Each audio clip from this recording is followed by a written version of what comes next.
તો વિદ્યાર્થી મિત્રો, આજે આપણે ચર્ચા કરીશું સ્વાધ્યાયના 21મા દાખલાની. લાસ્ટ ટાઈમ આપણે 20 દાખલા સુધી પૂરું કર્યું, બરાબર?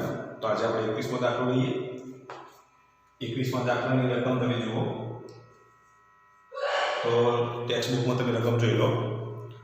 તો જુઓ, દોરીના એક છેડે બાંધેલા 0.25 kg દળના પથ્થરને સમક્ષિતિજ સમતલમાં, એટલે પથ્થરનું દળ આપી દીધું છે, m બરાબર કેટલા આપેલા છે 0.25 kg. તો પહેલા આપણે માહિતી લિસ્ટ બનાવી દઈએ. 0.25 kg. હવે સમક્ષિતિજ સમતલમાં 1.5 મીટર ત્રિજ્યાના વર્તુળમાં, કેટલી ત્રિજ્યા 1.5 મીટરની ત્રિજ્યાના વર્તુળમાં 40 રિવોલ્યુશન પર મિનિટ ની ઝડપથી ઘુમાવવામાં આવે છે. હવે 40 રિવોલ્યુશન પર મિનિટ એટલે એનું કોની ઝડપ કહેવાય? કોની ઝડપ આપણે ઓમેગા વડે દર્શાવીશું. કેટલા? 40 રિવોલ્યુશન પર મિનિટ. રિવોલ્યુશન એટલે રોટેશન. એક રોટેશન એટલે કેટલા રેડિયન માં થાય? તો 2π રેડિયન થાય. આટલું યાદ રાખવાનું. એક રોટેશન એટલે 2π રેડિયન અને મિનિટ એટલે ભાગ્યા કેટલા? 60 સેકન્ડ. તો રોટેશનની જગ્યાએ આપણે 2π રેડિયન લખીશું, કારણ કે એક પરિભ્રમણ થાય. રિવોલ્યુશન એટલે પરિભ્રમણ. એક પરિભ્રમણ થાય તો કેટલા અંશનો ખૂણો બને? 360 અંશનો ખૂણો બને છે. અને 360 અંશનો ખૂણો એટલે કેટલા રેડિયન થાય? 2π રેડિયન. 1 અંશ બરાબર π/180 રેડિયન થાય. તો ભાઈ 360 વડે એ ગુણી કાઢીએ તો કેટલા રેડિયન થશે? 2π રેડિયન થાય. તો એક પરિભ્રમણ માટે 2π રેડિયન મેળવવા પડે. તો હવે 40 પરિભ્રમણ છે તો કેટલા રેડિયન થાય? તો 40 × 2π. અને મિનિટને સેકન્ડમાં ફેરવીએ તો ભાગ્યા 60. તો ભાગ્યા મિનિટ છે તો ભાગ્યા 60 સેકન્ડ થાય. તો હવે આનો એકમ કયો આવશે? રેડિયન પ્રતિ સેકન્ડ આવે. આનું સાદુરૂપ આપો તો આપી દો, તમે આવડી જશે. અહીંયા 2 ઉછેર એટલે 3 એટલે 4π/3 રેડિયન પ્રતિ સેકન્ડ. આની કોણીય ઝડપ ઓમેગાની કિંમત આટલી મળે.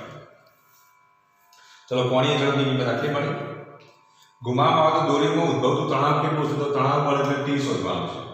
તો તણાવ બળ T શોધો. બીજું શું કીધું? મહત્તમ તણાવ કેટલું ખમી શકે છે? 200 ન્યૂટન. મહત્તમ તણાવ ખમી શકે તો તેના માટે મહત્તમ ઝડપ કેટલી હશે? તો T max બરાબર કેટલા આપેલા છે? 200 ન્યૂટન. અને એ વખતે V max શોધો. મહત્તમ તણાવને આપણે T max વડે દર્શાવીએ તો T max બરાબર 200 ન્યૂટન હોય તો V max ની કિંમત કેટલી થાય એ આપણે શોધવાની છે. તો દાખલો વ્યવસ્થિત આપણે સમજી લઈશું. તો જો અહીંયા ધ્યાન આપો.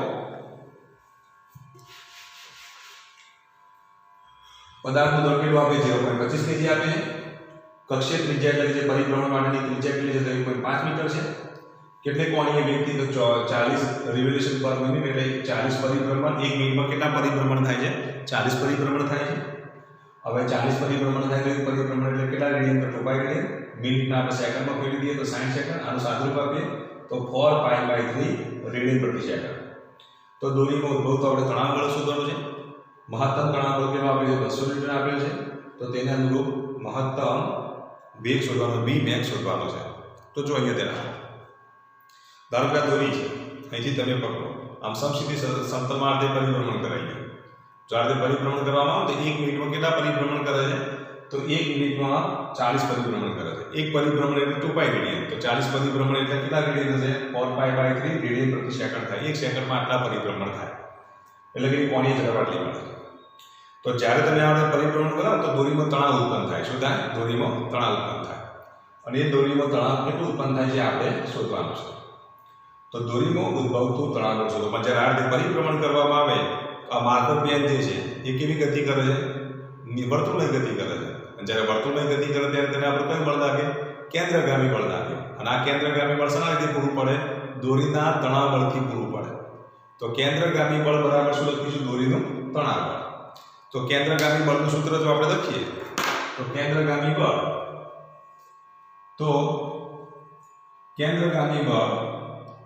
અથવા તણાવ બળ, દોરીમાં ઉદ્ભવતું તણાવ બળ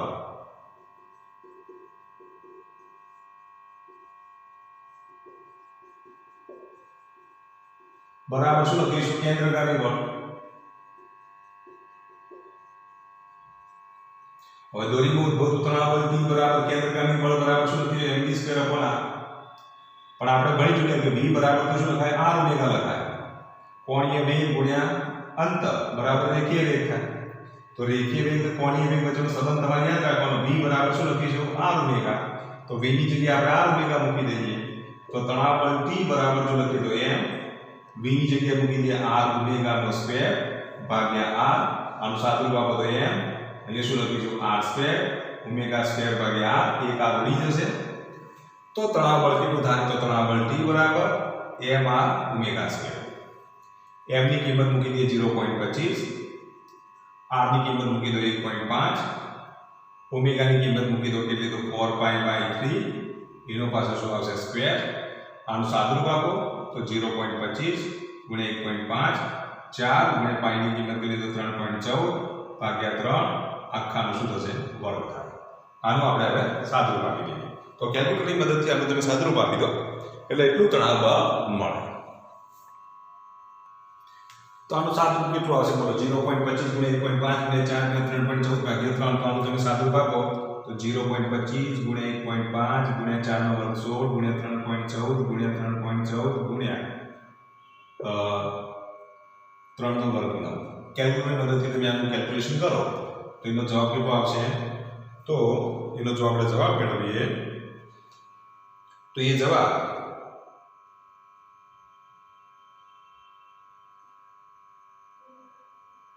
6.6 ન્યૂટન મળે. 6.57 મળે છે.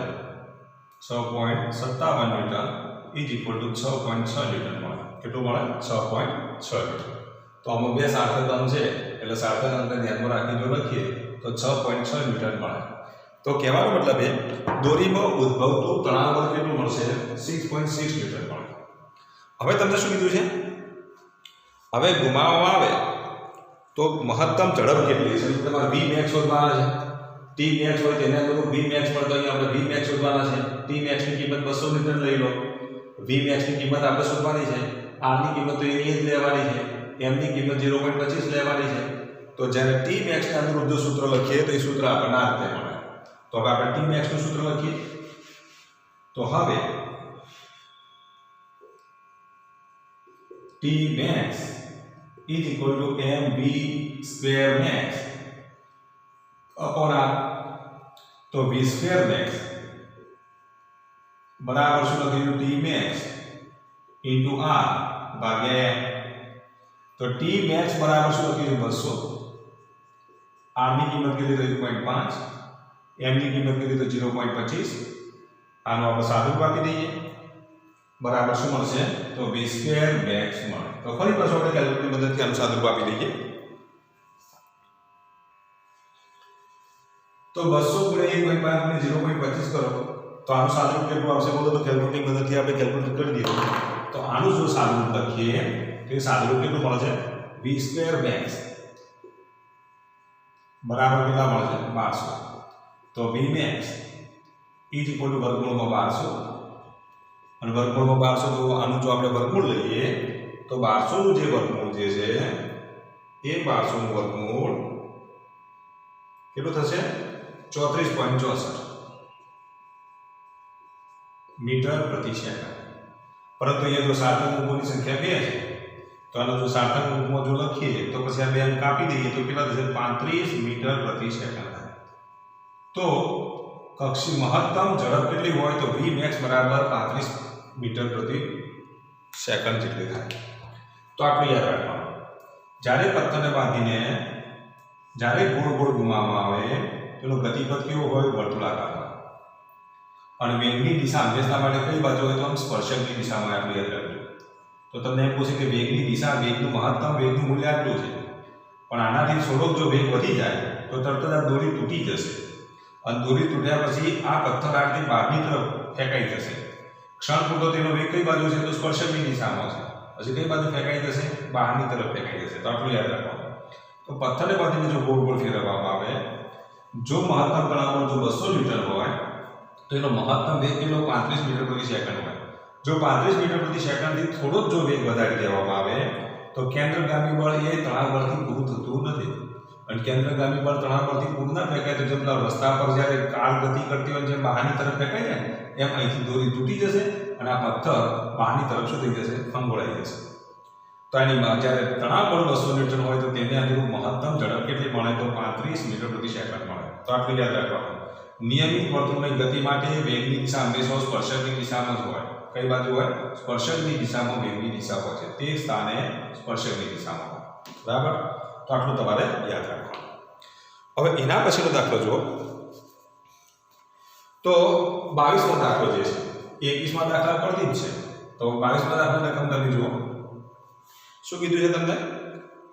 ઉપરના સ્વાધ્યાયના દાખલા નંબર 5.21માં જો મહત્તમ ઝડપ કરતો વધુ ઝડપ આપતા દોરી એકાએક તૂટી પડે તો તૂટ્યા બાદ પદાર્થનો ગતિપથ નીચેનામાંથી કઈ સાચી રીતે વર્ણવી શકાય? તો જો હવે તમારે 3 રીત આપેલી છે. પથ્થર ત્રિજ્યાવર્તી દિશામાં બહાર ફેંકાય તો ત્રિજ્યાવર્તી દિશા એટલે ધારો કે અહીંથી દોરી તૂટે તો આ દિશામાં ના ફેંકાય. તો આ વિધાન કેવું છે? ખોટું છે. દોરી તૂટે તે ક્ષણે પથ્થર સ્પર્શકની દિશામાં ગતિ તે ક્ષણે કેવી દિશામાં હોય? સ્પર્શકની દિશામાં, પછી બહારની તરફ ફેંકાઈ જશે. તો આ વિધાન કેવું છે? સાચું છે. તો દોરી તૂટે તે ક્ષણે. તો 22માં શું જવાબ આપશે? જો ઝડપનું મૂલ્ય 35 મીટર પ્રતિ સેકન્ડથી સહેજ વધારવામાં આવે ત્યારે દોરી તૂટે ત્યારે ક્ષણ પૂરતો વેગ કઈ બાજુ છે? તો સ્પર્શકની દિશામાં હોય. તો એ વિધાન કેવું છે? સાચું છે. તો શું લખીશું? દોરી તૂટે તે ક્ષણ પૂરતો તે ક્ષણે થી પથ્થર સ્પર્શકની દિશામાં હોય છે. કઈ બાજુ હોય છે? સ્પર્શકની દિશામાં હોય છે.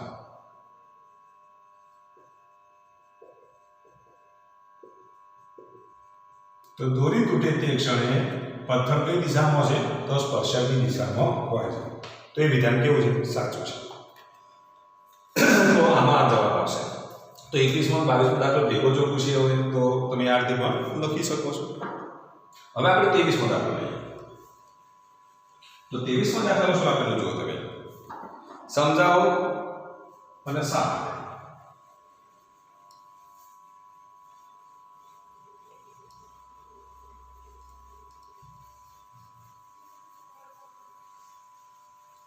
તો જો 23મા દાખલા માટે વાત કરીએ તો 23મો દાખલો શું કીધું? ખાલી અવકાશમાં ઘોડો ગાડી. પહેલો પ્રશ્ન આ રીતનો છે 23માં. ખાલી અવકાશમાં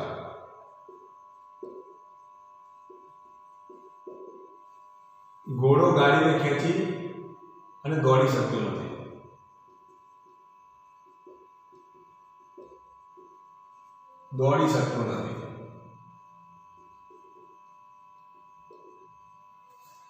તો ખાલી અવકાશની અંદર ઘોડો ગાડીને ખેંચીને દોડી શકતો નથી. ધારો કે આ ગાડી છે અને આ ઘોડો છે અને ખાલી અવકાશ છે. બરાબર? જમીન સાથે સંપર્કમાં નથી. ખાલી અવકાશ એટલે કોઈ પણ જાતનું હવાનું અવરોધ બળ લાગતું નથી, જમીન વડે ઘર્ષણ બળ લાગતું નથી. તો હવે તમે વિચારો, ઘોડો A, ગાડી B, ઘોડો ગાડી પર જેટલું બળ લગાડે એટલું જ બળ ગાડી ઘોડા પર લગાડે. ઘોડો ગાડી પર જે બળ લગાડે તેને આપણે FBA કહીશું. તો ગાડી ઘોડા પર જે બળ લગાડે તેને આપણે FAB કહીશું. FBA અને FBA ના મૂલ્યો કેવા છે? સમાન છે. દિશાઓ પરસ્પર વિરુદ્ધ છે. અહીંયા વચ્ચે કોઈ ઘર્ષણ બળ લાગતું નથી.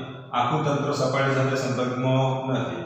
અવકાશ ખાલી અવકાશ એટલે અહીંયા ધારો કે શૂન્ય અવકાશ છે એટલે કોઈ પણ પ્રકારનું ઘર્ષણ બળ લાગતું નથી, અવરોધ બળ લાગતું નથી, બીજા કોઈ પણ પ્રકારના બળો લાગતા નથી. તો આવા શૂન્ય અવકાશ કરેલા માધ્યમની અંદર, ખાલી અવકાશની અંદર ઘોડો ગાડી પર જેટલું બળ લગાડે એટલે ગાડી ઘોડા પર બળ લગાડે છે. એટલે એ વખતે શું થશે? FBA + FAB બરાબર શું થઈ જશે? 0 થઈ જશે. કારણ કે બંને દિશાઓ પરસ્પર વિરુદ્ધ છે.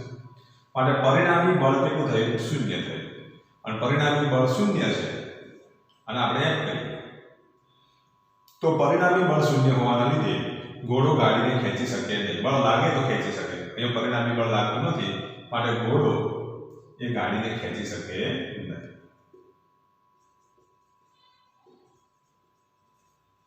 જ્યારે જમીન ઉપરની જો વાત કરીએ તો આ ગાડી અને આ ઘોડો છે, ઘોડો સમજી લેજો આને. તો જ્યારે આપણે સંપર્કમાં હોય ત્યારે ઘર્ષણ બળના લીધે શું થશે? આના પર ધક્કો લાગે, બરાબર. ઘર્ષણ બળના લીધે ધક્કો લાગવાના લીધે પરિણામી બળ કઈ દિશામાં આવશે? આ દિશામાં આવશે. તો જમીનના સંપર્કમાં હોય ત્યારે ઘોડો ગાડીને ખેંચી શકે, પણ અવકાશની અંદર ઘોડો ગાડીને ખેંચી શકતો નથી. તો આટલું યાદ રાખવાનું. તો ખાલી અવકાશમાં ઘોડો ગાડીને ખેંચી શકે નહીં. ત્યાર પછી જો આપણે વાત કરીએ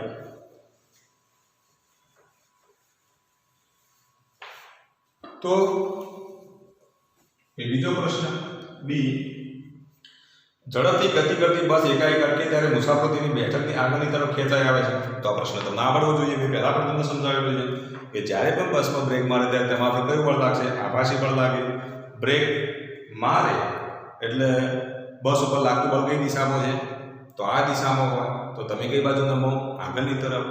તો બ્રેક મારવાથી ગતિની વિરુદ્ધ દિશામાં બળ લાગે છે, તો તમે ગતિની દિશામાં નમો.